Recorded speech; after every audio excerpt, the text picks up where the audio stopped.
There were maybe 20 people at that table. The kind of family gathering where everyone talks at once and the food keeps coming. My uncle was sitting near the head of the table, the way he always sat. He had been quieter than usual all evening. At some point, someone asked about my work. I answered simply. The room listened in a way rooms don't always listen. And I saw my uncle look down at his plate. Just for a moment. I remembered sitting at a table just like this 1 year earlier. The same uncle, telling me clearly, in front of everyone, that I would be back within a year with nothing. Several people had nodded. I had finished my meal, said goodbye, and boarded my flight. Tonight, they were seeing someone else entirely. And my uncle had not said a single word about it. Neither did I. But to understand why that silence felt the way it did, you need to know everything that came between those two dinners. The decision didn't come from frustration. I want to be clear about that. It wasn't a reaction to something going wrong. It wasn't impulsive. It wasn't the kind of choice that looks bold from the outside, but is really just someone running away from something they couldn't fix. It was a decision I had been building toward quietly for almost 3 years before I told anyone. 3 years of reading, researching, watching how things moved in the country I was considering, understanding the industry I was in and where the real opportunities existed within it, comparing what was available where I was against what was available somewhere else, doing that comparison honestly, without romanticizing either side. The country I was leaving had given me a lot. I understood that, and I didn't take it lightly. My education, my first professional experiences, the people who had shaped how I thought and worked, the particular texture of a life built in a place you know deeply, the food and the language and the specific quality of light on a familiar street. Leaving all of that is not a small thing. Anyone who tells you it has never done it. But the honest assessment I kept arriving at, no matter how carefully I tried to challenge it, was this.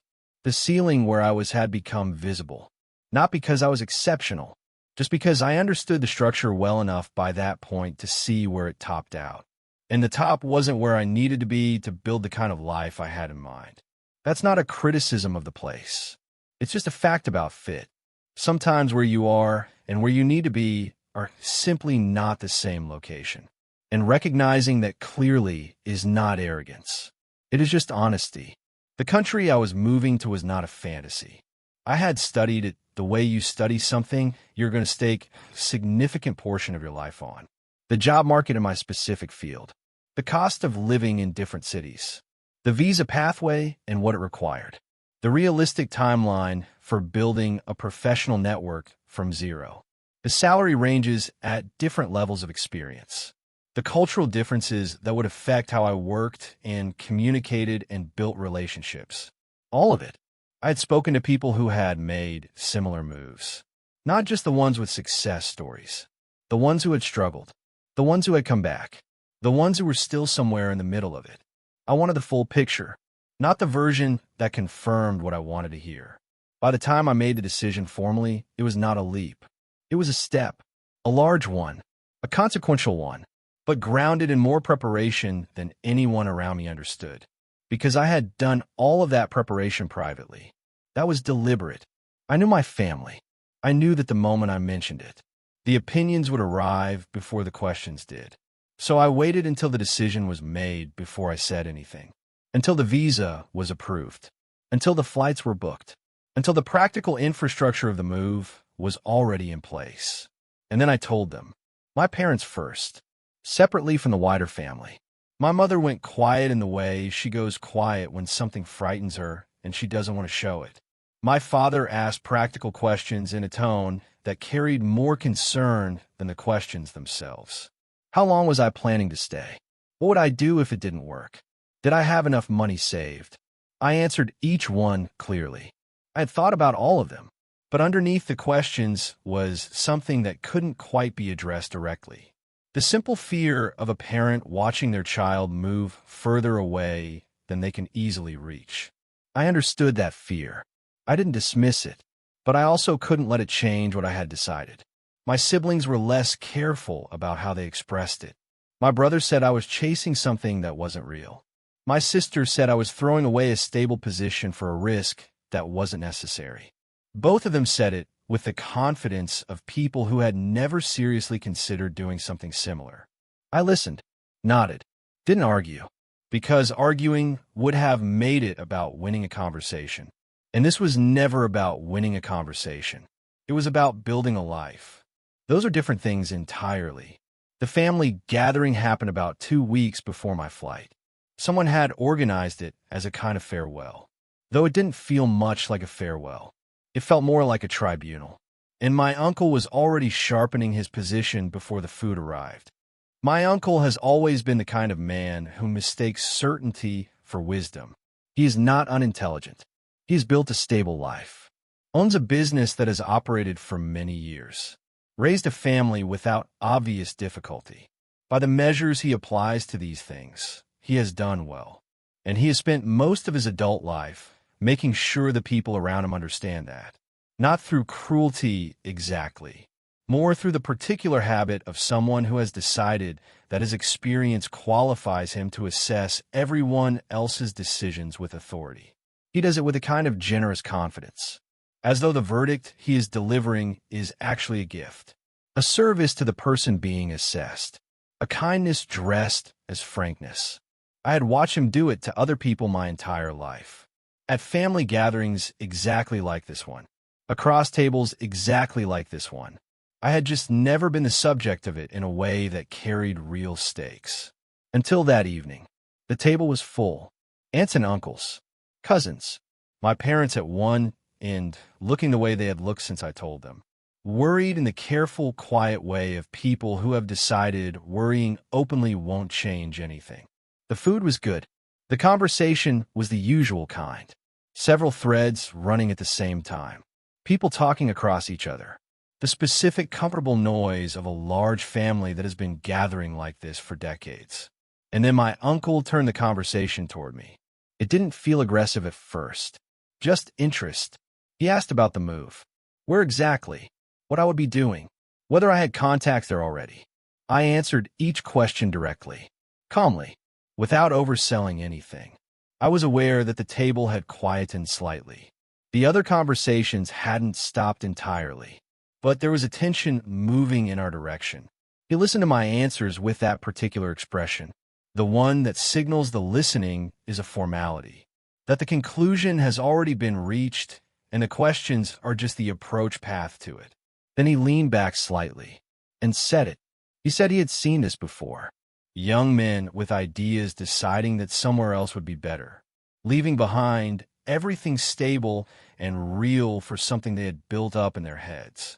He said the country I was going to was not what I imagined it to be, that the opportunities one thought were there were not there for people like us in the way I believed, that without a network, without connections, without anyone to open doors, I would struggle in ways I wasn't prepared for. And then he said the thing that stayed. He said I would be back within a year, with nothing to show for it. He said plainly, not with visible malice, with the calm authority of someone delivering a fact rather than an opinion. The table was properly quiet by then. I looked at him for a moment. Then I looked around the table. My brother had the expression of someone who largely agreed, but wasn't going to say so directly. My sister was looking at her plate. 2 of my cousins were nodding slightly. My mother's face had the particular tightness of someone trying not to react. My father was looking at the table. I want to describe what I felt in that moment accurately, because it would be easy to say I felt nothing, that I was completely unmoved. That would not be entirely honest. There was something, a brief, hot flash of something that wanted to respond, that wanted to lay out every detail of the preparation I had done, every conversation with people who had made similar moves, every document I had read, every realistic assessment I had made of both sides of the decision. That impulse existed for about 3 seconds, and then it passed, because I understood something clearly. There was nothing I could say at that table that would change my uncle's position. His position wasn't based on an analysis of my preparation. It was based on a general worldview about people who leave and people who stay, about what ambition looks like when it extends beyond familiar borders, about the appropriate scale of aspiration for someone from our background. No argument was going to touch that. And more importantly, I didn't need it to. The decision was already made. The visa was approved. The flights were booked. My uncle's opinion had no practical power over any of it. The only power it had was the power I gave it. So I gave it none. I looked at him, nodded once, the way you nod when you have heard something and have nothing to add to it. Then I turned back to my food and finished my meal. The conversation moved on. Other topics, other voices.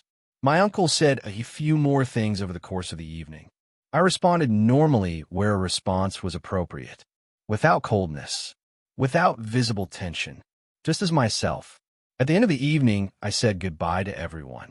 My mother held on slightly longer than usual when she hugged me.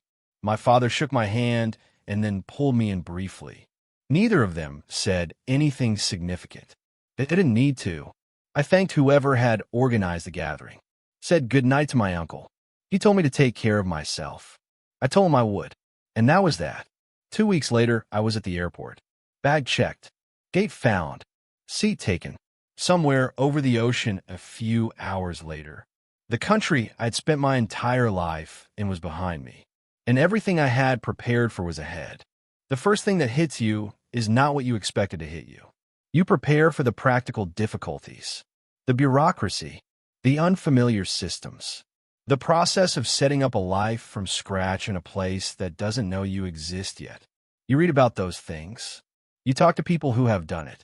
You think you have a reasonable picture of what the early period looks like. And then you arrive. And the picture turns out to be significantly less than the reality. Not because the research was wrong, because research can describe a thing without fully conveying the weight of living it. The city I arrived in was large. The kind of large that feels indifferent rather than exciting when you're new to it and alone. Not hostile, just unaware of you, moving at its own pace in all directions simultaneously, with no particular interest in the fact that you have just arrived with a bag and a plan and a carefully constructed belief that this was the right decision. The first few weeks, I was running on the energy of arrival, the sheer occupation of setting up the immediate practicalities, finding accommodation, opening a bank account, understanding the transport system, locating the nearest places for food and the things you need daily. All of it requiring more effort than it would in a place you know.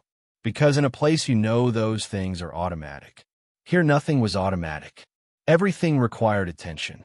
And attention is tiring when it never gets to rest. The accommodation I had arranged in advance was temporary. A room in a shared house. Functional, nothing more. For other people living there. Different backgrounds. Different reasons for being in the city. We were polite to each other in the careful way of people sharing space without sharing lives. I was grateful for the roof.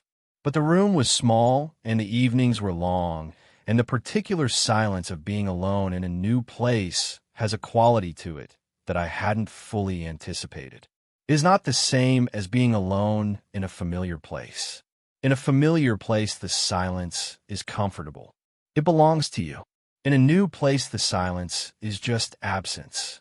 The absence of everything you recognize. I started applying for work immediately. I had qualifications. I had several years of professional experience. On paper, I was a reasonable candidate for positions in my field. In practice, I was someone without local experience, without local references, without the particular credibility that comes from having a track record that the people doing the hiring can verify through their own networks. The applications went out. The responses came back slowly and mostly negatively. A few interviews. Good ones, I thought. But good interviews don't always become offers. And the offers I expected didn't come. After 2 months, I took a job that was below my qualification level. Significantly below. Work I could have done comfortably 5 years earlier in my career. I want to be honest about what that felt like. Because there's a version of this story that skips past that part. That moves quickly from arrival to struggle to breakthrough without sitting in the middle section long enough to describe it properly. The middle section deserves to be described. Taking a job below your level is not just a practical adjustment. It is a daily experience of the gap between what you know you are capable of and what the current situation is allowing you to express. You sit in that gap every day. You do the work well, because doing work badly is not who you are. But you are aware of the gap constantly. I was aware of it every single day. I sent money home when I could, even during that period. Not large amounts, but consistent ones. My parents never asked for it, but I knew what their situation was. And I had made a decision before I left that leaving to build something for myself did not mean leaving them behind in the process. That was not a performance. It was just what felt right. My uncle's words appeared sometimes. Not constantly, but in the specific moments when the gap was most visible. When the work felt small. When the evenings were quiet in that particular way. When a week had passed and the professional progress I was pushing toward felt no closer than it had the week before. In those moments, his voice would surface briefly, calm and certain, back within a year with nothing. I never let it stay long, not because I suppressed it, because I had a specific response to it that I had developed almost unconsciously. I would look at what I had done that day, that week, the specific actions taken toward the specific goal, the application sent, the connection made, the skill practiced, the thing learned. Not dramatic things, small things, but real ones, pointing in the right direction. And I would remind myself quietly that the year my uncle was measuring was not the year I was building. He was measuring from the outside. I was building from the inside. Those are different timelines entirely. The first year passed. I was still there, not thriving yet, not where I was aiming, but there, still employed, still sending money home, still pushing in the right direction with everything I had. My uncle's deadline came and went. I noted it privately, said nothing to anyone, and kept going. The shift didn't arrive as a single moment. That's not how these things work. It arrived as a gradual accumulation of small things done consistently over a long enough period that one day you look up and realize the landscape around you has changed. Not dramatically, not overnight, just differently than it was. The first real signal was a conversation at work. A senior colleague had been watching how I handled a particular project. Nothing significant on the surface. Routine work. The kind of task that gets assigned to whoever is available rather than whoever is most suited. But I had approached it the way I approach everything. With more care than the task required. More thought than anyone had asked for. Delivered it with a brief explanation of the reasoning behind the decisions I had made. He stopped me in the corridor the following day. Asked a few questions about my background, my previous experience, what I had worked on before arriving here. I answered simply, without overselling, without the particular performance of someone trying to impress. Just directly. He nodded, said he would keep me in mind for something coming up. I thanked him and didn't attach too much to it, because attaching too much to early signals is how you make yourself fragile. And fragility was something I couldn't afford. But he did keep me in mind. 3 weeks later, I was moved on to a different project. A better one, more complex, more relevant to the level I was actually capable of operating at. I treated it with the same approach I had brought to everything else. Complete focus, honest communication, more care than was strictly required. That project led to a conversation. That conversation led to a role adjustment. That role adjustment led to a position that finally began to reflect what I was actually capable of. Not a dramatic promotion, a real one. The kind that happens when the right person has watched you work for long enough to trust what they have seen. That is how professional credibility gets built in a new place. Not through a single impressive moment. Through the accumulation of consistent, reliable behavior over enough time that trust forms almost without either party noticing it happening. I began to build a network. Slowly, deliberately. Not by attending every event and collecting contacts. By being genuinely useful to specific people in specific ways. Answering questions when I had good answers. Making introductions when I could see clearly that two people should know each other.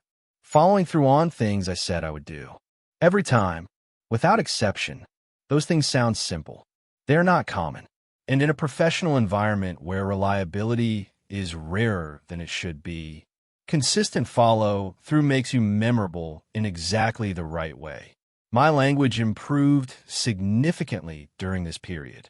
Not just fluency, the particular register of professional communication in that context. The way things are said versus what is said. The cultural texture of how relationships are built and maintained. That takes longer than vocabulary. It requires immersion and attention and a willingness to make mistakes without letting the mistakes make you self-conscious. I made mistakes. I noted them, adjusted, moved forward. I found a better place to live during this period. A small apartment, my own space for the first time since arriving. Nothing remarkable to anyone else, but to me it represented something specific. The first piece of physical evidence that the foundation was holding, that the thing I had been building was real enough to stand on. I remember sitting in that apartment on the first evening after moving in, just sitting, in the quiet, which no longer felt like absence. It felt like mine. That distinction was significant. I called my parents that evening. My mother asked how the new place was.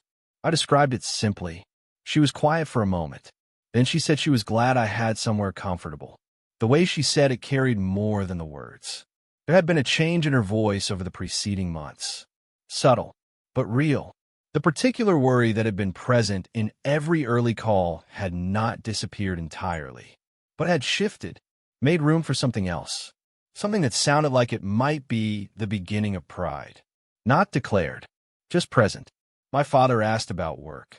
I gave him a brief, honest account of where things stood. He asked one or two specific questions, the kind of questions that meant he had been thinking about it, paying attention, between calls as well as during them. I answered them clearly. He said that was good. Simple as that. That was good. From my father, that carried the weight of a speech. I was aware that things were being watched from home, not in an intrusive way. In the way families watch from a distance when someone they love has gone somewhere they couldn't follow. My siblings occasionally mentioned things I had posted, small signals that they were paying attention even when the conversations were brief and ordinary. My uncle said nothing directly to me during this period. We had no real contact.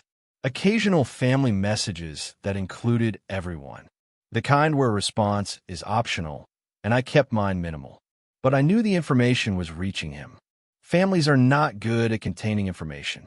It flows through them without effort. And the information flowing was starting to tell a different story than the one he had delivered so confidently across that dinner table. I didn't think about him much. I was too busy building to spend time on that. But occasionally, I was aware of the shape of the thing being constructed. Not just professionally, but in terms of the quiet ongoing conversation between what he had predicted and what was actually happening. That conversation didn't need my participation. It was running on its own, and it was moving steadily in one direction. Success is a quieter thing than people expect. From the outside, it tends to look like a moment, a title change, a public recognition, a visible marker that signals the transition from one state to another. From the inside, it feels more like a morning when you wake up and realize that the anxiety that used to accompany everything has been replaced by something steadier. Not absence of challenge, just confidence that the challenges are within your capacity. That is the real signal, not the title, not the number in an account. The specific internal shift from wondering if you can do this to simply doing it. That shift happened gradually over my third and fourth year. The professional position I had built by then was genuinely strong. Not in a way I needed to announce, in a way that was visible to the people in the industry who paid attention to these things. I had moved into a role that carried real responsibility, a team that reported to me, projects with actual consequences attached to them, the kind of work where the gap between good decisions and poor ones is visible and significant. I was comfortable in that work in a way that told me the years of building had compounded into something real. The financial stability that came with it allowed me to do things I had been doing on a smaller scale more substantially. Supporting my parents had always been a priority. Now I could do it properly. Not just the monthly amount that said I hadn't forgotten them, but real support. Their roof needed attention. I handled it. My father's health required some procedures that the standard coverage didn't fully reach. I covered the gap without being asked and without making it a moment. Just sorted it. Because it needed sorting, and I was in a position to sort it. My mother called after the roof work was completed. She didn't talk about the money. She talked about how the house felt better, how she had been worried about it for 2 years but hadn't wanted to say so. I told her she could always say so. She went quiet for a moment. Then she said she was proud of me. Just like that. Simply, without qualification. I had waited a long time to hear that from her in that particular tone. Not the careful, worried version of it. The clean version. I thanked her, kept my voice steady, and moved on to asking about her week. But I held on to that for a while afterward. My siblings had changed in the way siblings change when the person they doubted turns out to have been right. Not with open acknowledgement, necessarily. That would have required them to explicitly revisit what they had said. Most people find a different route to that. They simply begin to engage differently. My brother started asking questions about the industry I worked in, whether there were opportunities for someone with his background, what the process would look like if he were to consider something similar. I answered honestly and without any trace of the earlier conversation in my tone, because using those questions as an opportunity to revisit what he had said before I left would have been small. And I had not come this far to be small. I gave him the information he needed. Useful, specific, practical. The same quality of information I would give to anyone I wanted to help. My sister asked about visiting. Wanted to see what I had built, where I lived, what the city was like. I told her she was welcome anytime. And I meant it. The relationship with my parents deepened during this period in a way I hadn't fully anticipated. Distance has a particular effect on some family relationships. It removes the small frictions of proximity, the accumulated daily tensions that build when people live too close to each other's lives. And what remains when those frictions are removed is sometimes something cleaner, something more essentially itself. My calls with my father became more honest than our in-person conversations had often been. He talked about things he hadn't talked about when I was there. His own ambitions when he was younger, the choices he had made and why, the things he would have done differently. I listened in a way I might not have listened sitting across from him at a kitchen table. And I understood him more clearly across that distance than I had in years of proximity. My uncle's name came up occasionally in family conversations, never in a direct way, just as part of the general fabric of family information that moves through these channels. He was well. His business was running. His family was unchanged. Nobody mentioned what he had said at that gathering years earlier. Nobody needed to, but I was aware, in the specific way you were aware of something without discussing it, that the information about what I had built was reaching him, consistently, through the same family channels that carry everything, and that he had nothing to say about it. Not publicly, not in the way he had spoken publicly before I left. The confidence that had made that prediction so easy to deliver across a dinner table had apparently found no equivalent confidence in response to the years that followed. I didn't find satisfaction in that exactly. It was more that I noted it, filed it quietly, and continued with what I was doing. Because the building wasn't finished. It is never quite finished. There's always a next thing, a better version of what already exists, a problem not yet solved, a level not yet reached. That orientation is what got me here. And it wasn't going to change just because the early chapters of the story had resolved in the direction I had believed they would. The invitation to the family gathering arrived through my mother. She mentioned it casually on a call, said the family was getting together, that it would mean a lot if I could be there. I checked my schedule, arranged the time, booked the flight, and prepared to go home for the first time in almost 2 years. Not to prove anything, not to stand in any particular room and let the room understand what it was looking at. Just to see my family. To sit at a table with people I loved even when they had made it difficult. To be present in the place I came from. For a few days. before going back to the life I had built somewhere else. The flight home felt different from the one I had taken in the other direction years earlier. Not more comfortable exactly, just different in its weight. The first flight had carried everything uncertain, everything unproven, everything that still needed to become real before it could be trusted. This one carried something settled, not arrived. I don't think you ever fully arrive, but settled in the way of someone who has built something genuine and knows it, who doesn't need the next few days to confirm anything, who is simply going home for a visit. My mother was at the door when the car pulled up. She looked older than the last time. That always happens with parents when you see them after a significant gap. The change accumulates invisibly between visits and then presents itself all at once when you walk through the door. I hugged her for a long time. She held on in that particular way of hers.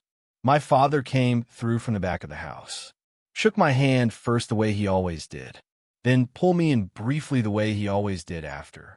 The house smelled the same. The particular combination of things that makes a childhood home recognizable before you have consciously processed anything. I stood in the hallway for a moment and just let it be what it was. The gathering was on the second evening. The same format as always. Large table, too much food, conversations running across each other. The particular noise of a family that has been doing this for decades and knows the rhythm of it without needing to coordinate. I arrived without announcement, found my seat, accepted the food that was placed in front of me, answered the questions that came my way with the same simple directness I bring to everything. How was the flight?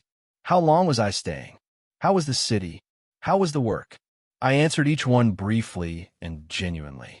Not performing modesty, not performing success either, just answering.